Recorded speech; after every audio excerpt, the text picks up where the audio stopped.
drink something in my this is a gift from my team, so they know me well. Ah, there you go. Well, look, hey, we're live. How about that? Magic of this old technology. Is that how Well, computers work? welcome. That's how they work, man. You just hit buttons and things happen. Pretty cool. Um, it is pretty cool. What's pretty cool is having you on the show, Mister Alper. I, Um, we're I will gonna, do my best not to try to give everybody a letdown, but to the best I can. Good luck with me. yeah. Good luck with you. No, but so this is the third installment of the channel CEO, and we had two great episodes the past 2 weeks, and so you get they set the bar high, but I'm sure you'll jump right over it. So Man, uh, yeah, so we'll get into it. So it'll be a little bit different than I think what the audience is accustomed to. You know, it's not a deep technical dive. It's really more about connecting with you, the CEO, and understanding kind of your somebody of your origin story and how you. Well, I guess we'll round out the interview with how you got to where you are today, and then looking forward, what's that look like for both the organization and the audience. So as we jump into it, so let's start from the top. Tell us about yourself, where you're from, where'd you go to school, all that fun stuff. oh man, that's okay. That is a completely different interview. Not a word. So I grew up in Long Island. We were from a middle class, low middle class family. My father worked in a factory. Um, my mother was always wanted to. She was a entrepreneur. She always wanted to do something and never really, got herself through any of it. Also, great parents. So I'm not putting them down whatsoever. It's just that's who they were. Um, they split up when I was 12, and I've been living on my own since I'm 15. Mm. Um, and so I grew up in Long Island, moved to Brooklyn and I was all over the place. I mean, I was when you're on your own at 12, because we ended up staying with my father, and wow, we're going personal, aren't we? um, when he's working all day, you're pretty much three boys, because me and my two brothers, ages 10, 12, and 15 at the time. I Wow. mean, we were pretty much on our own all day. And so we were just, I've done things before I was 20 than most people will do or ever should do Huh. in their life. So, it's just three boys growing up in the middle of nowhere, Long Island kind of thing. Um, I moved to Brooklyn when I was 19, and I consider myself from Brooklyn because that's really where sort of my life began. That's also where I met my wife. We've been together for 41 years, married 31 years. So we've been Wow. together 40 years, married 31 years this past October. But that's where I met my wife, and that's sort of where I started down this journey of life. I got when I was a kid, my idea of getting out of that, um, or getting out of that whole lower middle class, living on your own thing, was to get into finance. Right, finance is the great equalizer, so to speak. So I actually went to college. I went to Baruch University for my undergrad. For Actually started in an associate program in a community college, Kingsborough Community College. Mm. Um, and I got an associate's in accounting. So numbers were easy. Numbers are just easy to me for whatever reason. Um, and so I decided that international finance was going to be my meal ticket out, right? And so I went to Baruch for my bachelor's and ultimately a master's in international finance. And like every good story, my life changed because of a woman. All good stories begin with women. And I was dating this nurse at the time. So my wife and I were dating, but we weren't. She was dating too. So um, I was dating this nurse, and she said, "Hey, I have a doctor that's interested in, your because I worked my way through college. I've been on my own since I'm 15. I paid for my own college. Nobody gave me a free ride, and so one of the jobs I had when I was in college, I worked in the computer center for the university on mainframes. I mean, if I knew MVS, I didn't know anything else. Like this gray in my beard is Hmm. probably older than you, Kevin.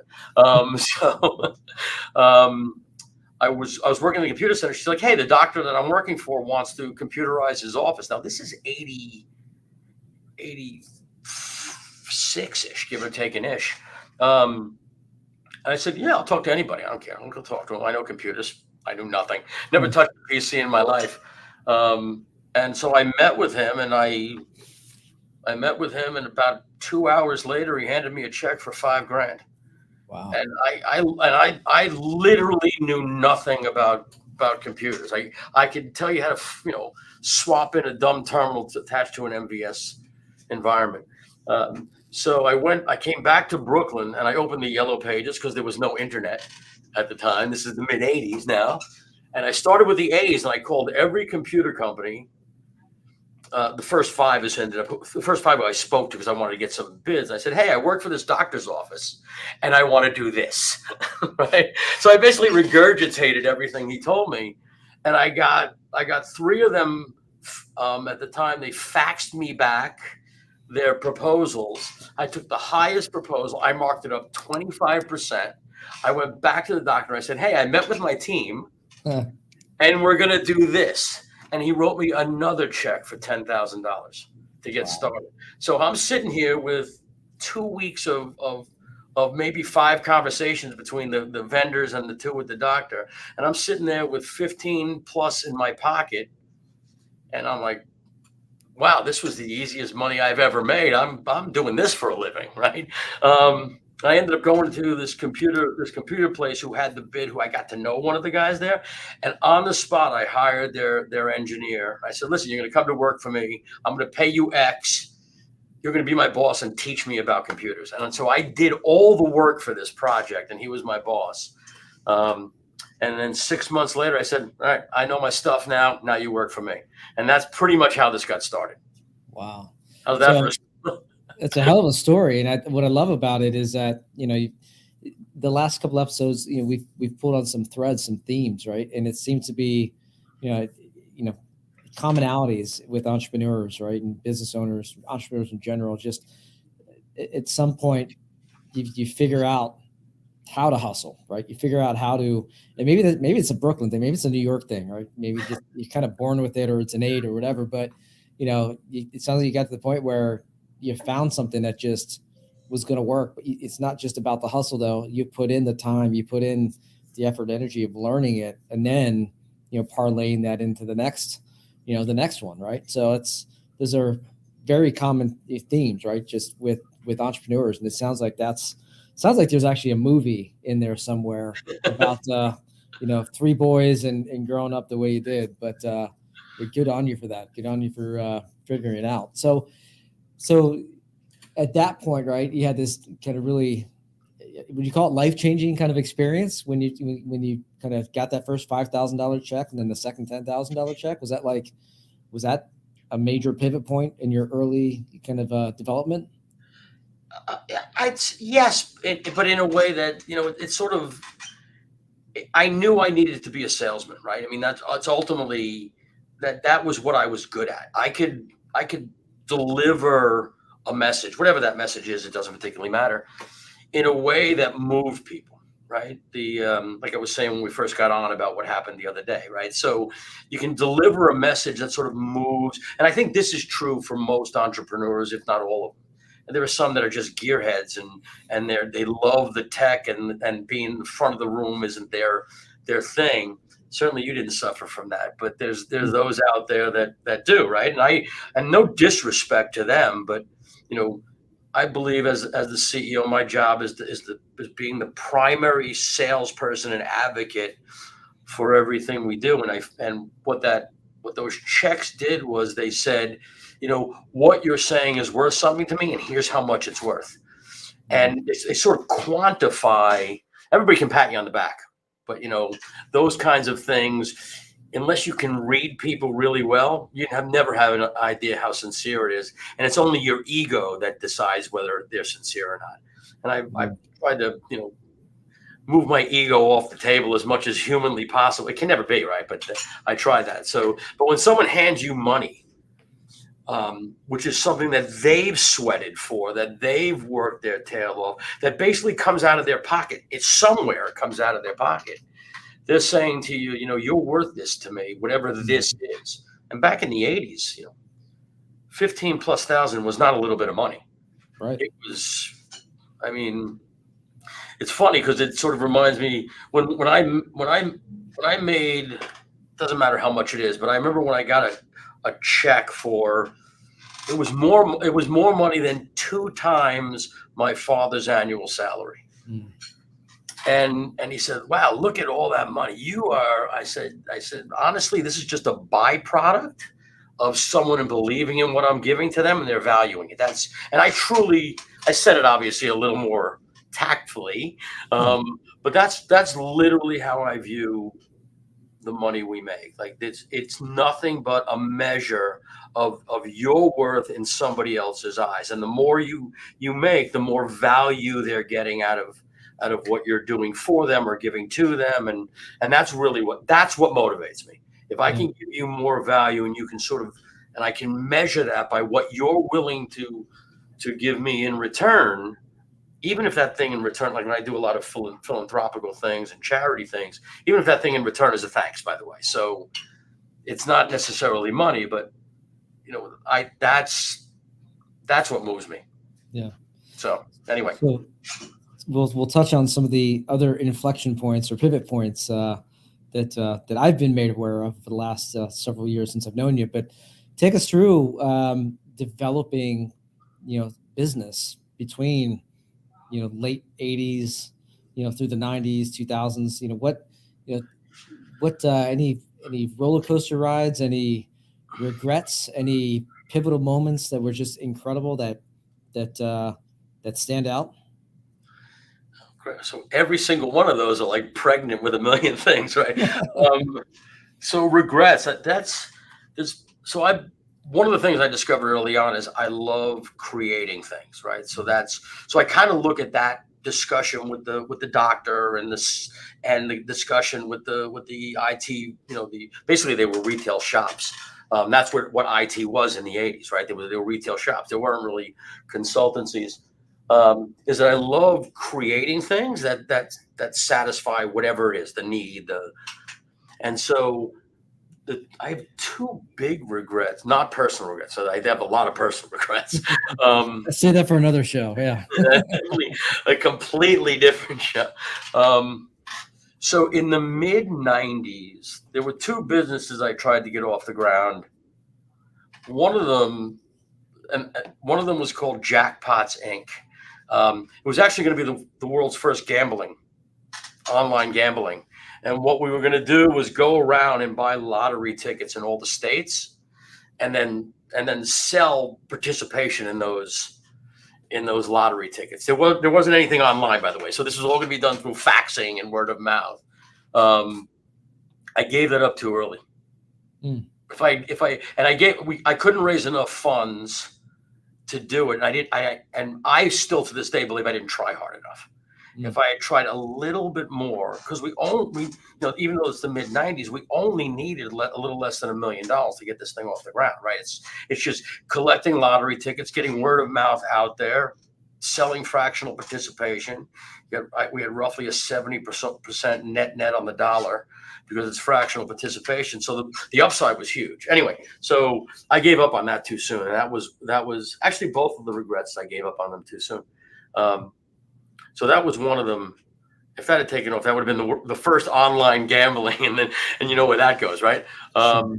The other one was I started. This was also in the mid '90s, and I had the idea that this was back when, if you remember, I don't know how far back your memory goes, but long distance phone calls were ridiculously expensive, Mm-hmm. like beyond ridiculous. Like most people would only call relatives far away at most once a month because it was brutally expensive to dial. And I knew a little bit about phone systems at the time because when we'd gone from sort of selling computer solutions to doing LAN WAN consulting. For those that aren't as old as me and or Kevin, so a MAN is a metropolitan area network. and then we know what WAN and LAN are, right? Um, we were consulting on that, and the companies we consulted for at the time was a phone company, and so I had this idea, and so I kind of knew how phone companies worked, and I had this idea that if we could pump advertising into the conversation, sort of on the low end band, you hear kind of like my chair creaking a little bit in the background, but it's not disturbing us. So Hmm. if I could have it like that level of advertising during a conversation, I could give long distance phone service away. And Interesting. so, and then you could opt in and out of the call, and rates would change predicated on being opting in and out of the call. And Hmm. so I won't get into the technical details. Completely doable, by the way. Completely doable. And the old switching technology was opening a third channel in. And because I could regionalize, so think Google before Google, but for long distance phone call. That's my ego getting in the way, so I apologize. But for every long distance call, if you subscribe to this service, I would pump ads into the discussion. They could be regionalized. So if where are you located, Kevin? I'm in Maryland. So you're in Maryland. So imagine if you and I are on a call, and I could pump a local ad for you in Maryland and a local ad for me in Connecticut, and now I'm getting basically 2x the ad dollars for the Yeah. same conversation, right? Because it's in the background for you and for me. So this was my idea, and the mistake I made with that was, so do you know who, I want to say, I think it's Broadview. You know who Broadview is? Sure. So the owner of Broadview used to work for MCI. I pitched the idea to MCI. 6 months later, he started Broadview, and the rest is history.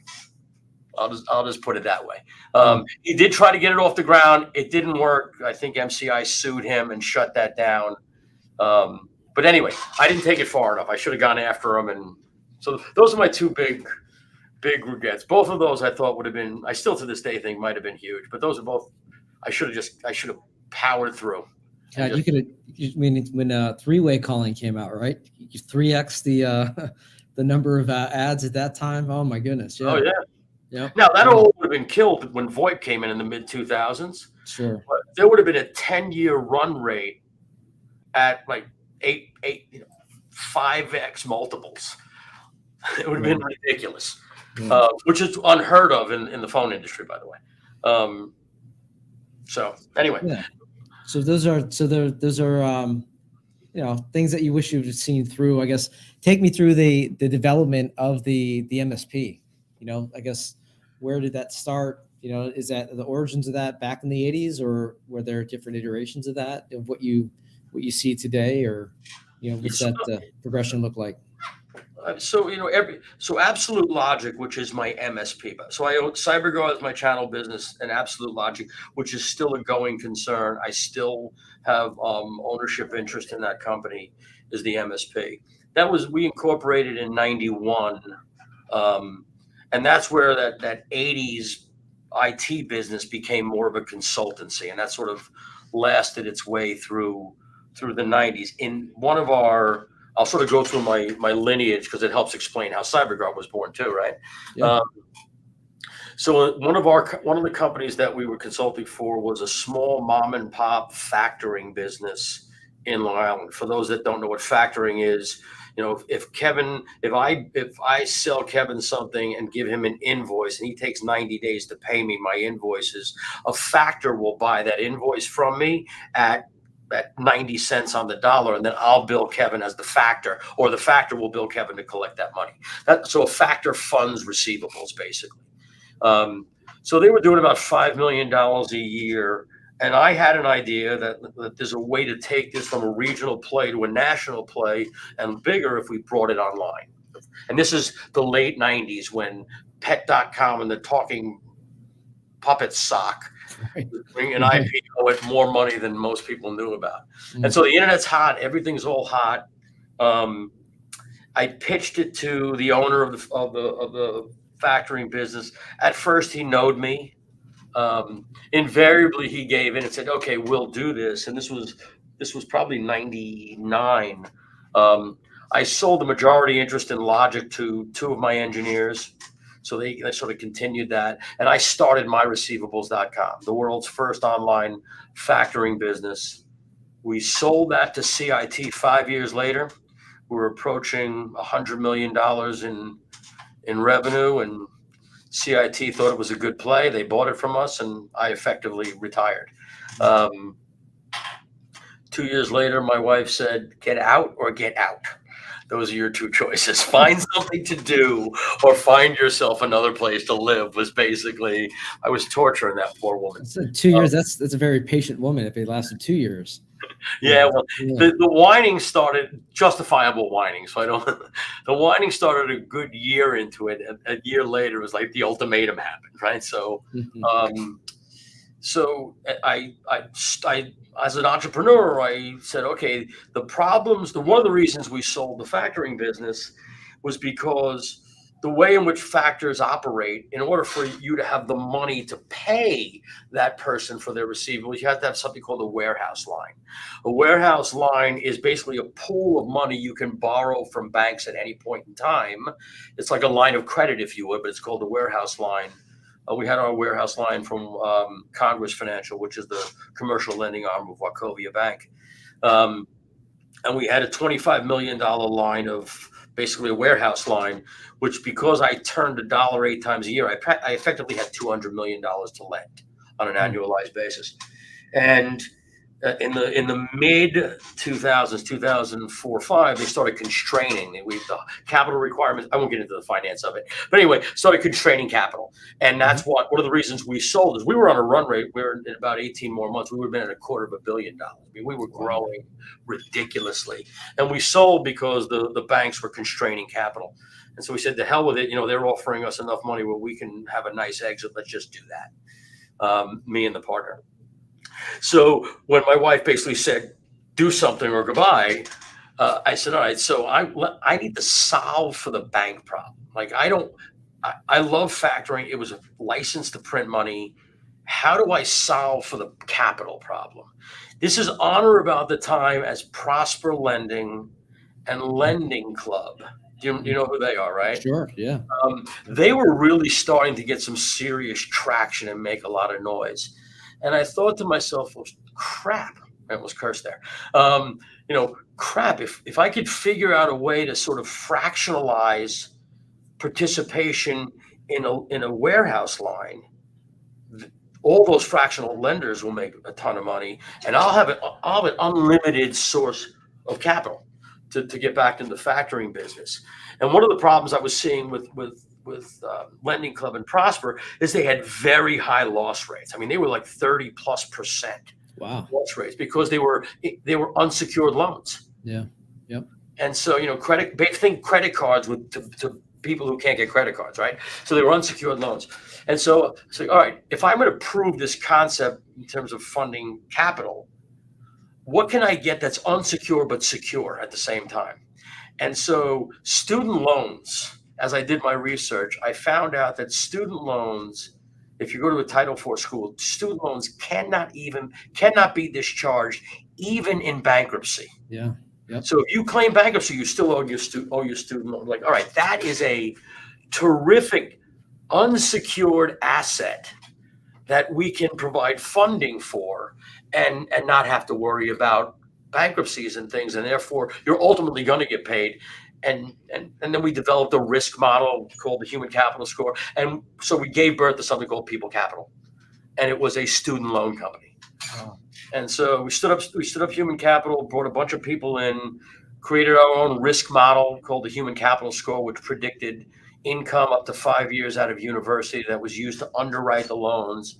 And as we were starting to get our seat, we raised about $7 million in 2008. That's not true. In 2009, after the crash, if you remember the crash of 2008. So we raised about $7 million, $6-7 million right after the crash, launched People Capital. We started to get some traction, and then the federal government took over student loans. And so they basically put us out of business. Wow. So this brings me back to logic. So we're answering the question you asked. Sure. I bought the majority interest back from Logic. They had basically shrunk which was $1 million+ business down to a few hundred thousand. They weren't business people, great engineers. Bought the majority interest back from them. They worked for me, and then morphed it into an MSP.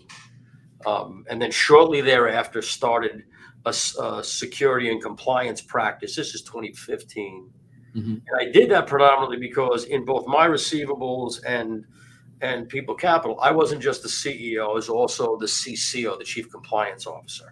So I dealt with FINRA, I dealt with the SEC, I dealt with all the auditors in every state we did business on the student loan side of things. And so I knew compliance, I knew security, because compliance is an offshoot of security. And I knew there was a big play to be had in security and compliance. So in 2015, we started standing up a compliance business. In 2017, we launched that practice. And that first year, we added over $1 million in brand new revenue. Wow. Brand new revenue, not from existing clients. And absolute logic. All my MSP friends are like, how the hell are you doing this?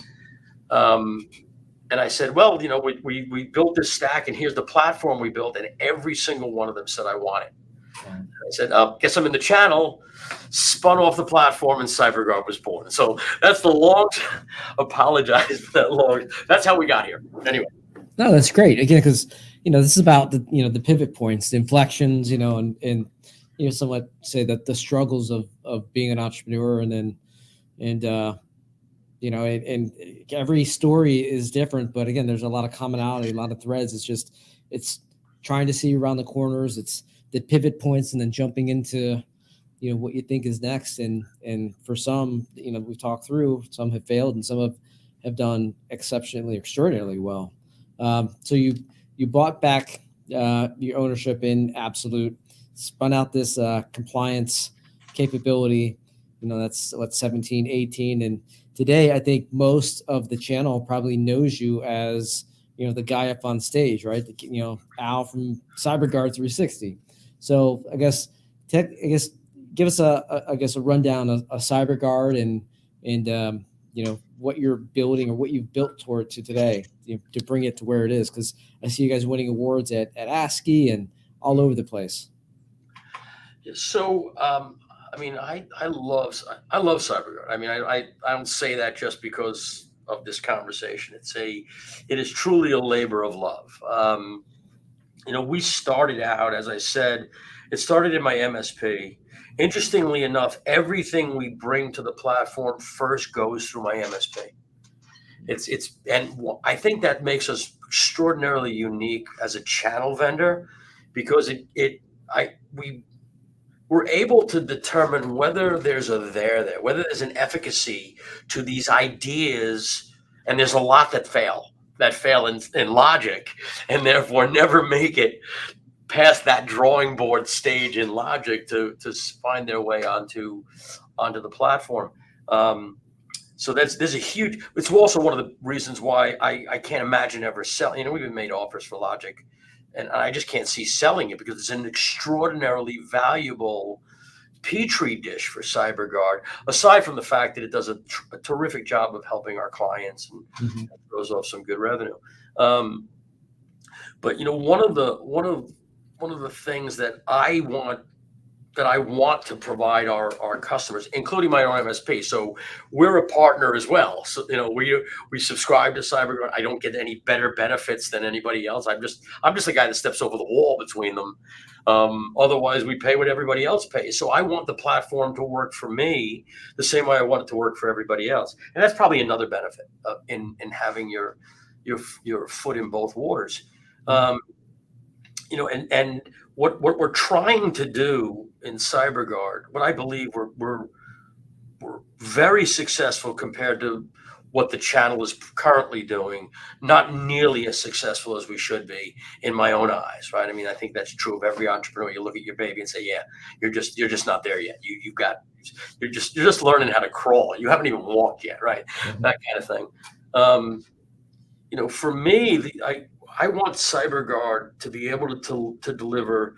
We call it visibility. And anytime we have a company wide meeting, I talk about where are we in terms of visibility? How can we expose the risks of an organization to the CEO, uh, not the CEO of our MSP. Frankly, if there are any of my partners out there listening to this, this is no disrespect, but I don't do this for you because I do this for your customers. If your customers can look at what the reports we generate. Any one of our partners will tell you if they read our reports, there's zero technobabble in it, and it has nothing to do with not being technical. It has to do with it's not for you. It's Right. it's for your customer. Your customer could give a crap less about the technical. They want actionable intelligence. That's what they want. And my job as your partner in your company's execution in cyber and compliance is to deliver actionable intelligence. If I'm not delivering on that goal, get rid of me tomorrow. Get rid of me today, get rid of me yesterday. And so when I talk about visibility, I talk about how are we taking the tools that we have as well as tools that we're working on and create visibility for the client. So if you look at, we released something called CRIS last year. CRIS stands for Cyber Risk Index Score, CRIS. And it is we call it the FICO score of cyber risk, but really it's the FICO score of an organization's risk posture. How risky are they? And why did we do that? Because FICO, everybody knows. There isn't anybody on planet Earth that doesn't know what a FICO score is. Right. Overseas, but leaving that alone for a moment. And so we're intentional about CRIS and it being a 300 to 850 score. We're intentional about the intentional about the weighting of those metrics. We're intentional about the tools that inform it because ultimately a CEO should be able to look at this CRIS FICO score and say, I'm only a 620. How do I get to a 790? Right. Yeah. And that's the only thing the MSP should care about. Because if you think about the sales tools that are out there, and I won't name names, I mean, some of them are good friends of mine and some of them are not. And so I don't want to choose one over the other out of favoritism. But, one of the reasons why sales tools that use red light, green light, yellow light, or red square, green square, yellow square, or bars is because it conveys a message to the consumer of that, the CEO or decision maker of the client, and then gives the MSP the power to help them change the color of the red light to a green light, right? And so that's the purpose of the FICO score. We want their client CEO to say, how am I only a 490 and how the hell do I get to be an 830? And their job is to fill in those blanks, right? And so that's the type of tool, that's the type of visibility I want their clients to have into the risk posture of the organization. And the tools that we have and the tools that we're working on and the tools that we're integrating with are all designed to convey the level of risk about that one element of the organization and how it plays with all the other elements that we're informing on to create a risk posture score, otherwise known as CRIS. That's awesome. So we had a question from Brazil. Good friend Johnny Orm down in Brazil. It said, "Is PII Guard 360 a separate entity of CG 360?" So CG 360 is just our acronym. CyberGuard 360 is the company, and then we have a couple of platforms that are under those. So PII Guard 360. That created a lot of confusion. So it's PII Guard 360, now known as PG, is a platform. Okay.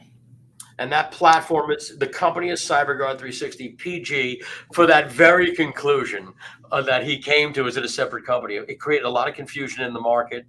Again, ego got in the way, and then we auto-corrected. I wouldn't say auto-correct. The market told us knock it off. Well, either way, Johnny wishes you great success in this amazing space. So thank you for tuning in there, Johnny. Appreciate it. Appreciate that, Johnny. So yeah, you're in an amazing space. So I always like to ask some practical or tips or pieces of advice for MSPs today, right? It's I've mentioned on previous episodes about this maturity curve, and you would think that most MSPs were on the right side of the curve, but most are still on the left side of the curve in maturing space. But any practical tips or advice, things that MSPs need to be thinking about today with just their business in general, cybersecurity? I mean, go anywhere with it. So, great question. Um, so I would say first and foremost, before I get to answering that, let me say that spend one day a week. I'm not talking Monday through Friday, by the way. Pick a day, doesn't matter which day, and work on your business. The problem that I see with most MSPs, including our own partners, is that they're so busy in the day-to-day execution of the business. They're working in the business. They don't spend a moment working on the business. And I cannot tell you how important this. I would argue that if I didn't do that, I wouldn't be on this call. CyberGuard wouldn't exist. Absolute Logic wouldn't exist. I'd probably be working as a perfectly respectable job. I'd probably be working in the same factory my father did. And that's because unless you're working on your business, you don't have the vantage point of being up here. So think about when you're in a building, right? When you're on the street and you look around, you see everybody around you and the buildings around you and the tissues on my desk and all of that. But when you're up at the top of the building looking down, you can see a flood coming at you. You can see a fire coming at you. You can see a car speeding down the block that hasn't quite gotten into your vision, and you're standing in the middle of the goddamn street. Mm-hmm. And so, if you can spend at least one day, and I mean a day, so if you don't have time during Monday to Friday, get up at 4 a.m. and sit in a home office on a Saturday or a Sunday and just sit there till noon and sort of think about your business and think about your client looking back at your business. And that exercise opens up a world of opportunities that you didn't even know existed, or probably more accurately, you kind of felt something, but you don't know what it is. Like, you don't know what you don't know. Yeah. And so you get a feeling, but you don't know how to articulate it in a way, because it's just a feeling. And so if you sort of stand back and work on your business for a day, and you really evaluate the way your client thinks about your business, if you were your client, or some of the feedback they've given, which really tells about an underlying story that you wouldn't otherwise see when you're just answering tickets and things like that. It gives you an enormous amount of information. And as you're thinking about that, and you're thinking from their perspective about your business, also think from their perspective what these external pressures they're dealing with. So, like, CyberGuard existed because as I looked into the space of Absolute's finance clients, which was our primary vertical back then, and I had the benefit again of two other companies that were in the space a little bit. I thought about these external pressures that they faced and what can I do to solve them, either technically or from a process perspective. And compliance, by the way, is process. So compliance is nothing but the memorialization of process and then the audit of that process to confirm that it conforms with what you've memorialized. That's it. Compliance is stupid easy in a lot of ways. If I wasn't working on my business, I never would have seen that. And it's the external pressures that your clients are facing that create billion-dollar opportunities. Yep. It's funny. I really love that analogy of being up a couple floors and looking down, because I'm on the third floor of this building, and I noticed more often than not, I wander around over here and I'm just staring out of the window, and it's a bank full of trees, and I'm not staring at anything specifically. It's just, I'm trying to think through challenges, right? And so it's maybe my I don't know, the physical manifestation of like trying to think about the business, looking down on the business. So I love that analogy. So and I know we got some likes out there on Facebook when you were going through that. So it's awesome, man. So what's next for CyberGuard? I mean, and you've been moving fast. We're seeing you all over the place. I love seeing all the energy, all the excitement, and everything that's going on. But what's next? I mean, looking out, 2 years from now, 3 years from now, what's CyberGuard look like? Oh wow, that's a so. I mean, I already said, our we're trying to provide this concept of visibility. Ultimately, I see CyberGuard being the gold standard, if you would, of visibility. Like if we are going to be a fully integrated. I mean, that's one of the benefits of having dev in house, right? We can build anything we want. And if we're trying to solve for the visibility problem, if we're trying to create this FICO score for risk, CRIS score, that really is a measure of the risk posture of an organization. We have to have visibility outside the organization. Think dark web, close to your heart. That's one metric outside the organization. I love talking about dark. Quick sidebar. I love talking about dark web. People talking about the FUD and all the other stuff. To me, it's a compliance problem. Because the dark web, if you have an acceptable use policy that says don't use company assets off company property, and your email and credentials show up on Ashley Madison, you're off company property last I checked. That's a compliance problem, right? So that's why dark web's part of it. That's why simulated phishing is part of it. That's why risk assessments are part of it. We're looking in S2, S3 buckets. We're looking at bank. I mean, we're looking outside at all the things that measure risk. We're building stuff to look inside the firewall to see what risk looks like. We're triangulating that data with user behavior.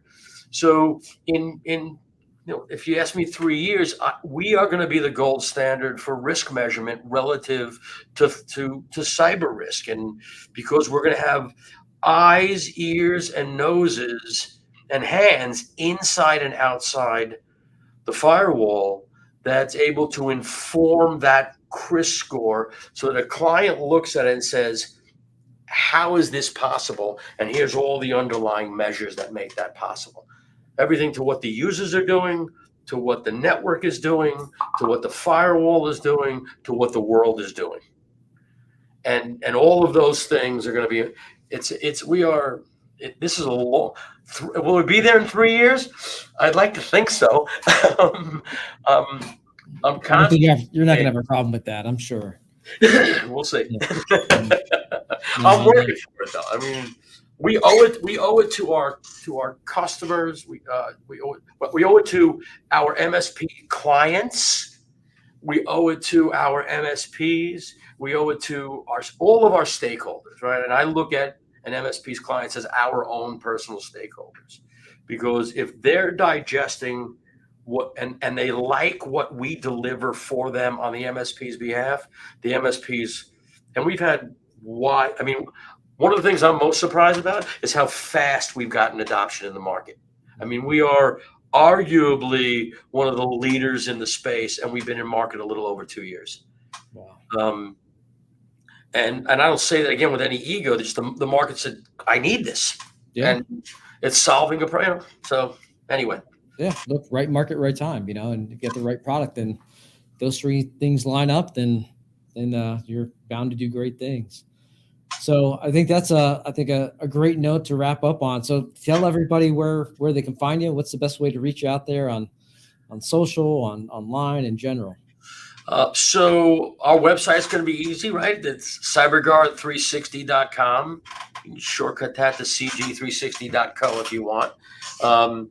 You can email me personally. I'd love to hear from you, whether you're a partner or not. It helps inform sort of our roadmap. My email is Alper@cyberguard360. So feel free to email me. And if you email me for my phone number, I'll send it to you. How's that? We're on social. I'm on Facebook, LinkedIn. Companies on Facebook and LinkedIn. I think I posted in both places about doing this event. So, but we're all over. And I'd love to hear from you personally. I mean, my goal is to deliver something for your clients. So if you think there's something that we should be doing, could be doing, take a look at the website, look at all the things we do, and say, you know what you're missing? Love to hear that. What are we missing? Because listen, I'm not the smartest guy in the room. Kevin's the smartest guy in the room. Yeah. I just listen. It's because I'm the only person in this room right now, so I'll take it. But Al, seriously, I want to thank you for jumping on and agreeing to do this. And I enjoy watching you out there. Love seeing all the posts. The velocity, all the excitement you guys are generating in the space. And so keep it up. And I'm sure we'll see you at an event here at some point in the near term. I appreciate it, Kevin. It was great talking to you. I love to see you also. So the next time we are together, bourbon's on me. How's that? Hold you to that, man. Hold you to that. Sounds all good. Right. Well, thanks very much. And we'll see you guys in the next episode here. Thanks. Have a good one.